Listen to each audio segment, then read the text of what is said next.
వెధవలంటే వెధవలు. అసలు నువ్వు కూడా ఆ రూమ్కి ఎందుకు వెళ్ళావురా?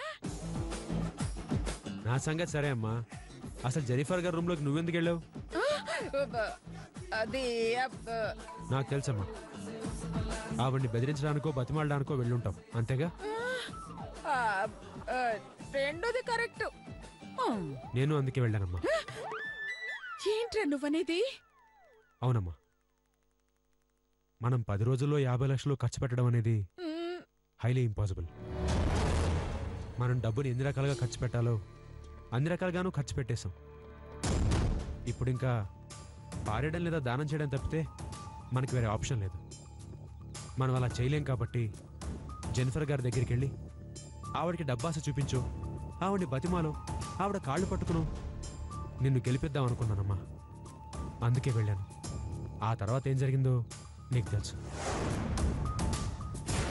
బాధగా ఉంది చేతు, చాలా బాధగా ఉంది. తొందరపడ్డామేమో అనిపిస్తోంది. ఈ పోటీలో ఓడిపోయే సూచన కనిపిస్తోంది. అది జరిగితే లేదమ్మా, అలా జరగదు. నేను బతుకుండగా అలా జరగదు. నువ్వు గెలవాలమ్మా. నేను మా అమ్మ కళ్ళల్లో ఆ గెలుపు ఆనందాన్ని చూడాలి, ఆ మధు కళ్ళల్లో కన్నీళ్లు చూడాలి. చూస్తాను. చూసే వరకు నా పోరాటం ఆగదు. దానికోసం నేనెంతకైనా తెగిస్తానమ్మా.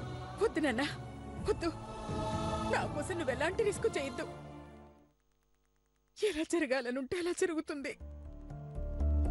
దానికోసం నువ్వు టెన్షన్ పడుతుంటే నేను చూడలేను చేతు. నువ్వెవరినో బతిమాలితే నేను భరించలేను. నా గెలుపు కోసం నా కొడుకు బతిమలాడ్డావు, నేను భరించలేను. అలా చూడ్డం కన్నా ఓడిపోవటానికి నేను ఇష్టపడతాను. లేదమ్మా, నేను ఓడిపోయినా మా అమ్మ గెలిస్తే చాలు.